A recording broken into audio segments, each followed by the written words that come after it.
Dans cette vidéo, les amis, vous allez voir un extrait du podcast tiré et shooté avec Jimmy Labeu chez lui-même où on parle plus précisément des labels, des structures officielles, comment aussi se démarquer en tant que producteur de musique actuellement et comment faire aussi pour peut-être ouvrir son propre label, etc. Donc on parle de tout cet aspect-là, vous allez voir, c'est super intéressant. Si vous voulez retrouver l'épisode entier, vous pouvez le retrouver sur mon autre channel qui s'appelle Audio Sans Filtre Podcast. Tous les liens sont dans la description.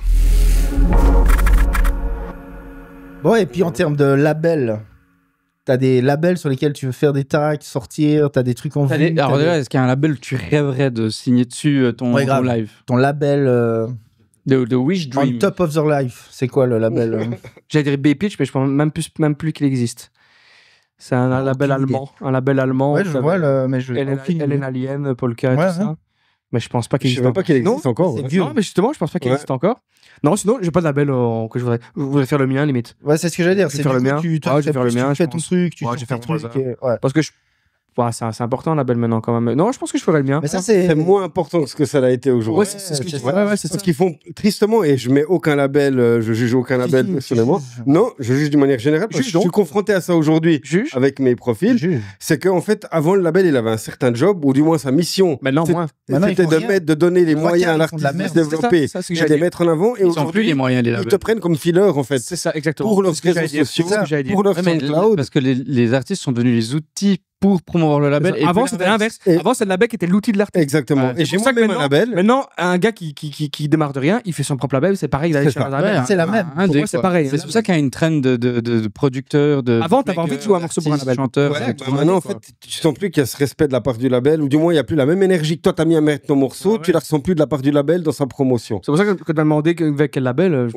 Aujourd'hui, je suis pas même pas en fait. À moins que tu signes chez Universal et même si t'es pas un artiste à haut potentiel, ils vont jamais mettre l'énergie, ils vont te signer et puis basta. En fait, ça a sens quand t'es déjà à un certain niveau et que là, tu peux commencer à aller sur des gros. Ouais, mais puis t'es pas sur une niche. Mais pour avoir ces entrées-là, dans ces gros-là, faut déjà être. Faut déjà être. Contact et c'est autre chose. C'est pas la musique. Enfin.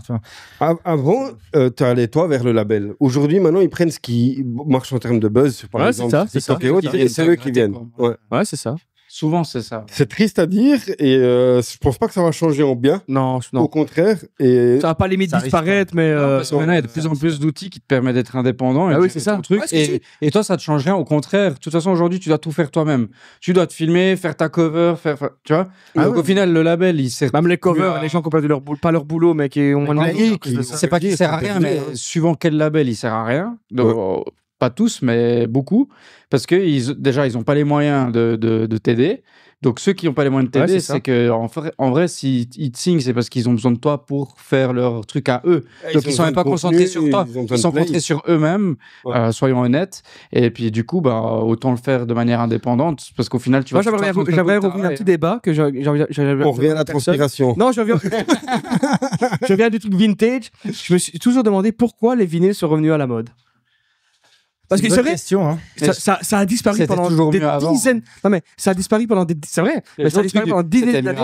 Et bien sûr. Mais pourquoi c'est revenu depuis 5-6 ans? Je le vois parce que je suis beaucoup sur le truc de vinyle et il y a beaucoup de. Pas beaucoup ici, mais j'en ai encore en bas. Mais t'as quand même ta petite collection, hein, mine de rien. Ouais, mais allez, je prends un au hasard et tu dois le commenter. Ça c'est les vieux, ça. Ça c'est les trucs de sample. Je m'en fous. Ça c'est les trucs de sample. Tu vois? Trucs de sample. Alors. Ah ouais. Et en fait, je vais essayer de. T'as un 200 là-dessus, tu vois. C'est clair, ça c'est, mec, c'est source de samples. Mais ça, c'est mon pote qui va me dire, Jimmy, prends ci, prends ça. Comme ça, j'écoute. Et je fais des séances d'écoute et je sample, tu vois. Ouais, mais c'est que coquillage. Et en plus, c'est cool de le faire avec des vinyles. Bah, c'est ce que je vais faire.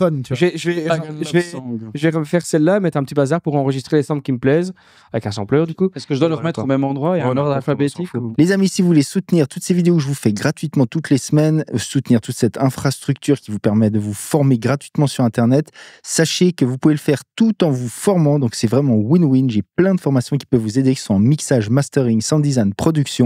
Il y a plein de choses, notamment j'ai une formation qui vient de sortir sur les EQ et les fils qui est super deep sur le sujet. Vous trouverez ça nulle part ailleurs. Si tout ça, ça vous intéresse, si vous voulez vraiment soutenir tout cet écosystème, ces podcasts, tout ce que je vous fais gratos, tout en vous formant, tous les liens sont dans la description. Je remercie d'avance tous ceux qui le feront et qui se formeront chez Strop Studio School parce que c'est aussi grâce à vous qu'on peut continuer de vous faire tout ce contenu gratuit. Enjoy. Donc, du coup, toi, tu as envie de faire du vinyle. Tu vas faire des vinyles. D'office. Avoir mon vinyle de mon... côté physique. Ouais. Cassette, CD, c'est un détail s'il y a moyen de le faire. Mais vinyle, c'est ça, cool, c'est vraiment le rêve. C'est ça. Vinyle du live, là...